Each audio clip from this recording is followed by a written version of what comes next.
Hi, everyone. I'm Rick Bensignor. Today is Tuesday, June 28th, and welcome to this week's In the Know Trader Show.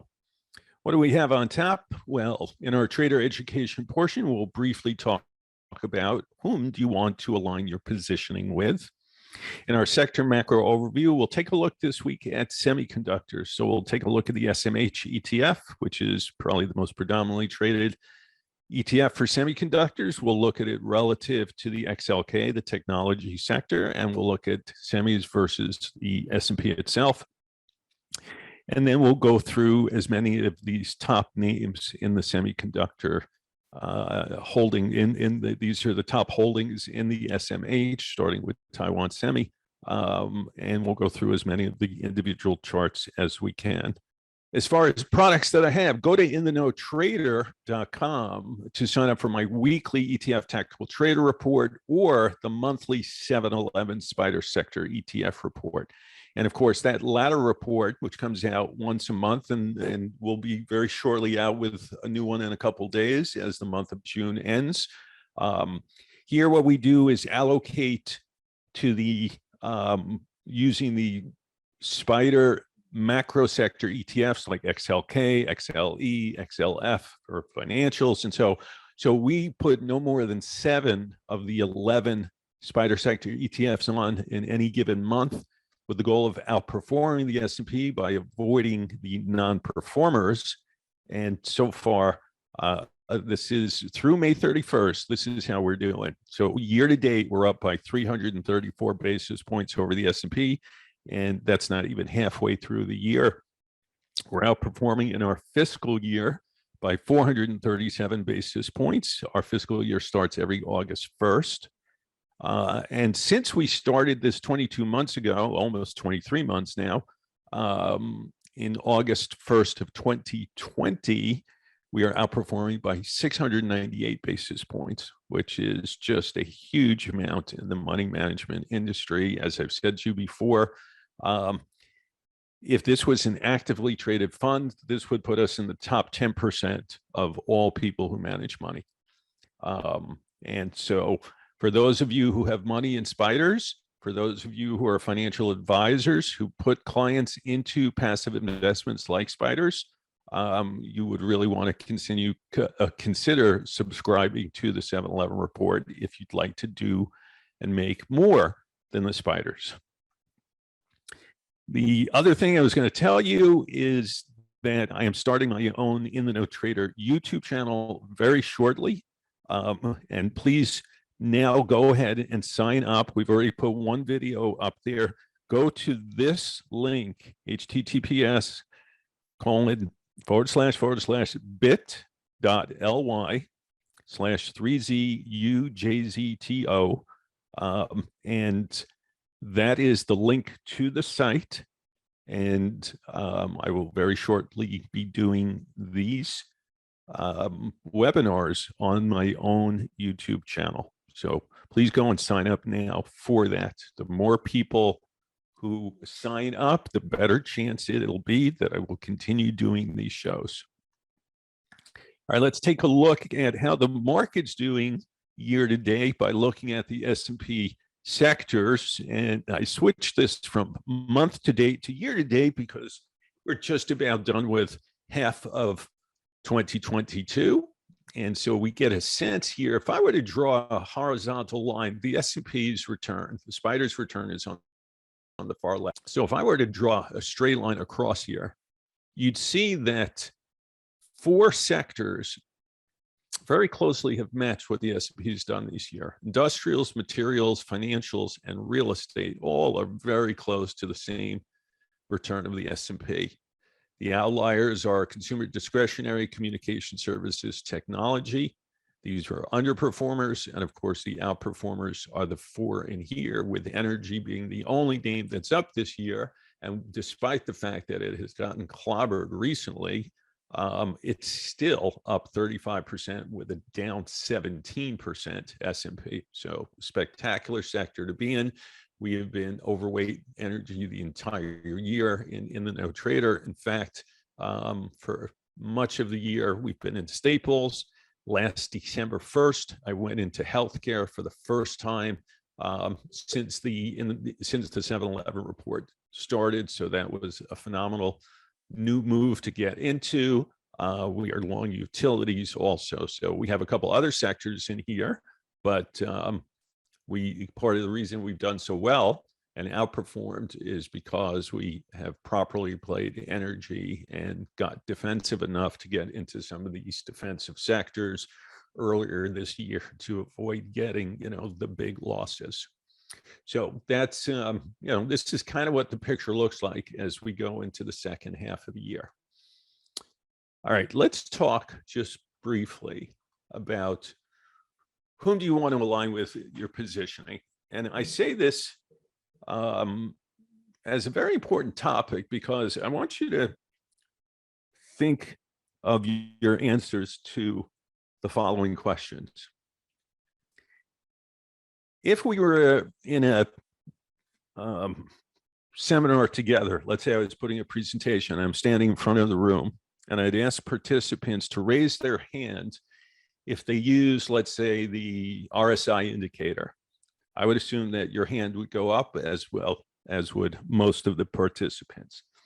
If I said, how many of you use moving averages, your hands would go up. How many of you use Bollinger Bands? Most of your hands would go up. How many of you use other oscillators like stochastics or even a MACD indicator? Most of your hands be up for most of these questions. And many of those are the basic tools that a technician uses, along with bar charts and trend lines and maybe candles and some other things that make up your toolkit. But here's the important thing you should know as individual traders. What you're looking at is not generally what institutions are looking at or using to make important decisions about their portfolio buys and sells.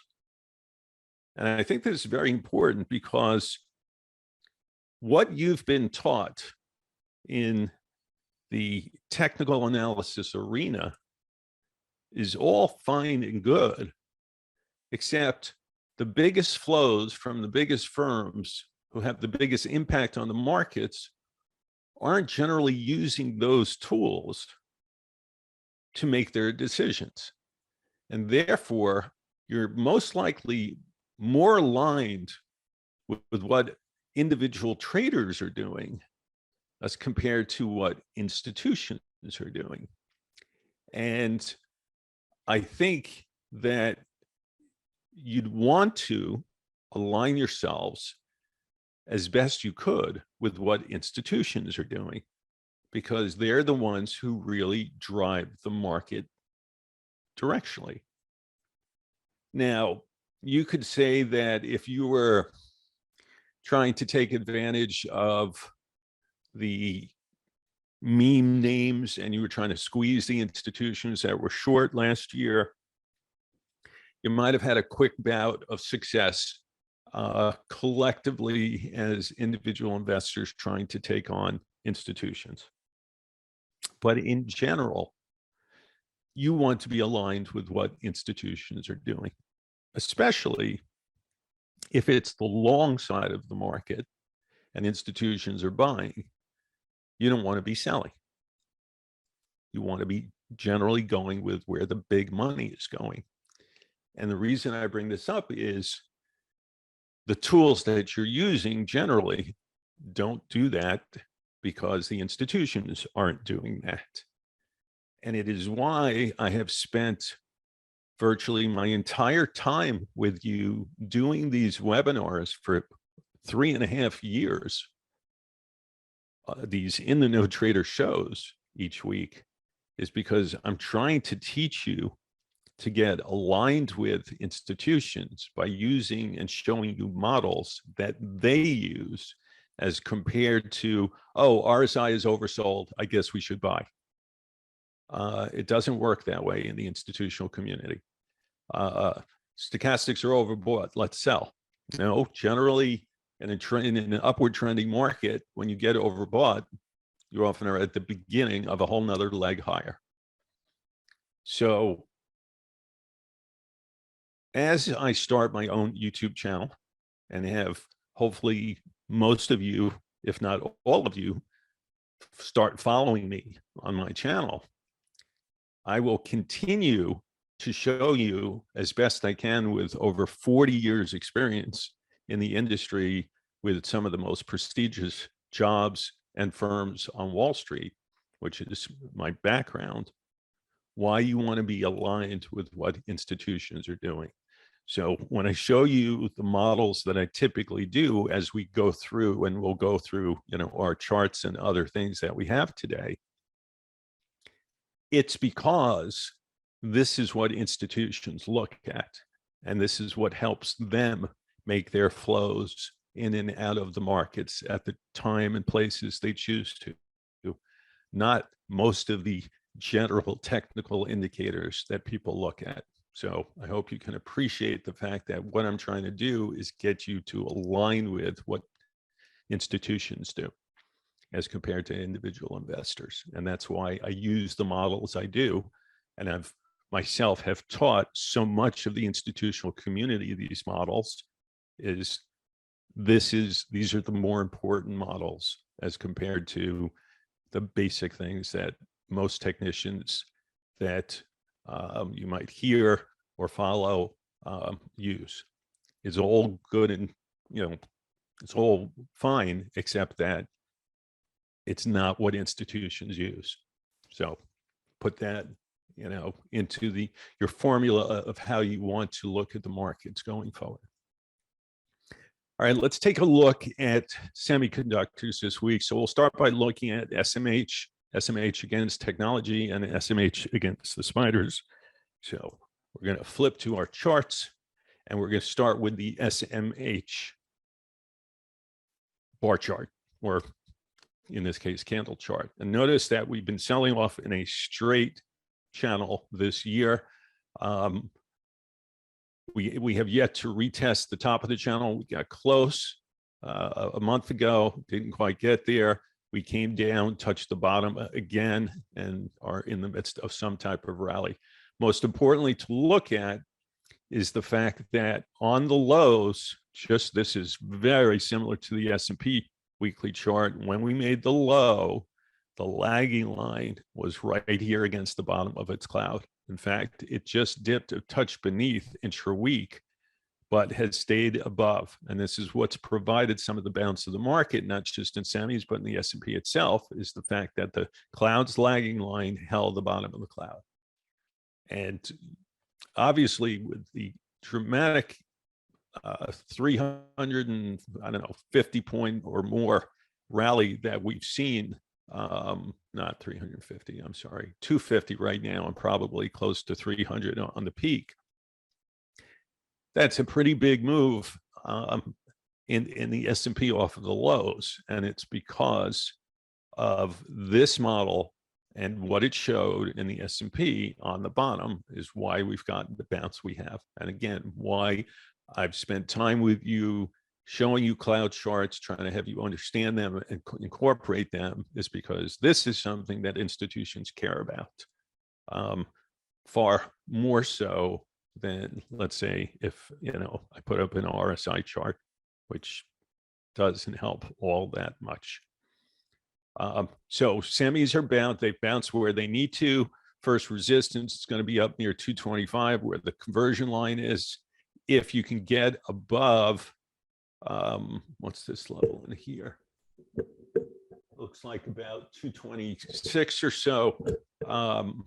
If you can properly get above there, that's the propulsion, that's the bullish propulsion level. Then you have a chance to come back and get to the high end of the channel, if not even a little bit higher. So right up in the mid 220s is really the transition point right now for semis. And if they can hurdle it, then this thing's got a fighting chance. If not, it's just another rally that needs to be sold into, and you still have overall weakness, but at least we know for now the overall weakness held where it needed to structurally to still have this in some sense of a bull market, even though price is underneath the cloud.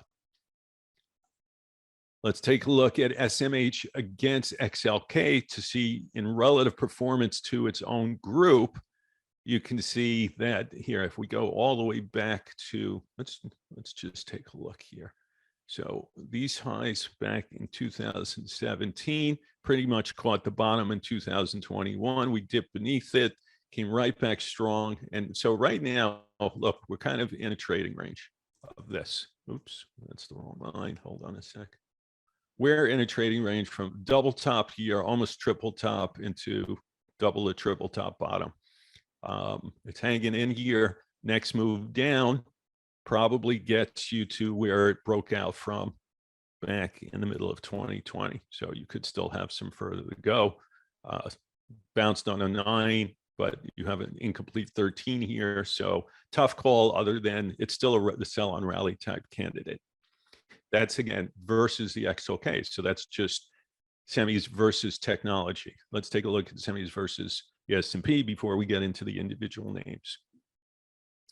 Price broke through the cloud, lagging line broke through the cloud for 1 month, shot right back up, and we've pulled back. Now we've pulled back through the lagging lines through again. So certainly new lows would suggest further declines down to at least target here of 0.53, meaning that the price of the SMH is 53% of the price of the S&P right now. It's about 55% of the price of the S&P. Resistance against the trend line, and then next level up would be about 59.7% of the S&P. So tough call here, trading range environment. You could make the case that this would make new lows. Too early to quite call it. But if we make new lows, you at least would look for it to get down here. On a much bigger correction, if they totally decimated the semis, then you're talking about a move all the way down to like 48, 49. I'm sorry, what is that? 47% or so of the S&P. So that's kind of relative performance, because you want to look at it both in terms of how it's doing on an outright basis, but also relative. As we're talking to, the market's made new lows. S&P futures now down 37 on the day. So right after the open, they were up substantially. The high of the day in futures was 39.50. They're now trading 38.64. So we are 85 points off of today's high. So we have given back all of the morning rush in that saw investors kind of like the fact that China is opening back up. Let's take a look at, we've got a bunch of names to go through here. We're going to start with Taiwan Semi, the highest cap name here. Look, all-time high, sequential 13 on the weekly chart, double top, obviously, versus the highs from January of 2021. So full double top, took out the bottom, full breakdown here. Let me just see if I make the count go faster, how close we are. So that's on a 9 towards a 13. And let me look at aggressive. And we're on a 12 towards a 13. So at least we know, oh, look, and this, so the same way of counting using aggressive combo, a sister model to sequential, is potentially only a week or two away from getting its first 13 on the downside. Last time it had a 13, you see, it was a major top. So probably a little too early to do buying yet. And you see that the conversion line acted as resistance in Taiwan Semi on the last rally up. So you've got to kind of get through there to establish any type of bottom. So we're getting closer, but probably not there yet. Nvidia, better looking chart in the sense that the lagging line has not come through its cloud. It's bounced on it. It's in conjunction with the 13 that showed up about 5-6 weeks ago. But you're still getting weakness. And we're close to, if we close the week, it's only Tuesday, but if we close the week here, it would be the second worst close of the year. So this is still very questionable. You don't want to see the lagging line really come through the bottom of the cloud. Otherwise, that opens up the door for Nvidia to get down to 125-ish. All right, so here's Texas Instruments. Not a good looking chart at all.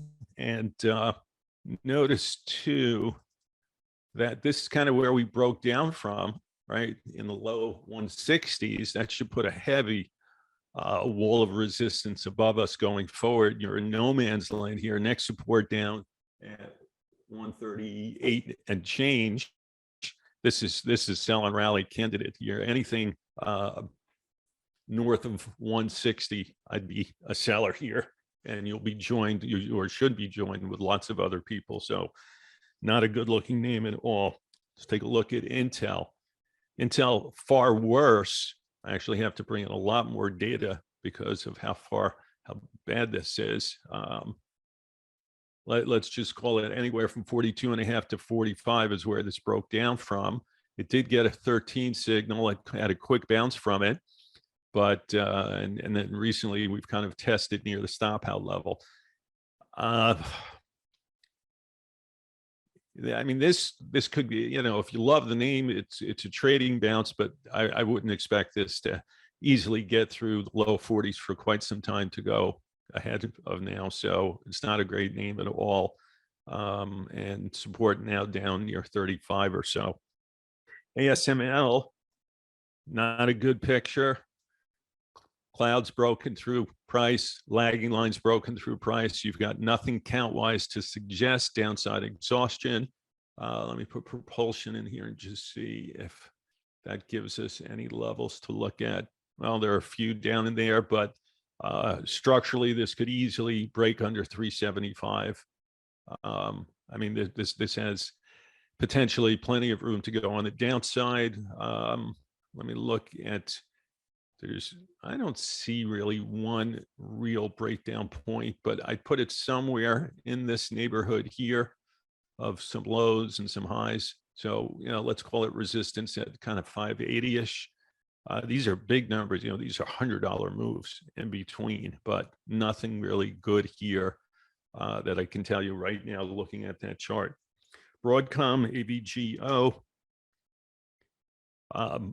better than some of the other charts in the sense that only price has broken through the cloud. The lagging line is still well above its cloud. It's kind of in no man's land.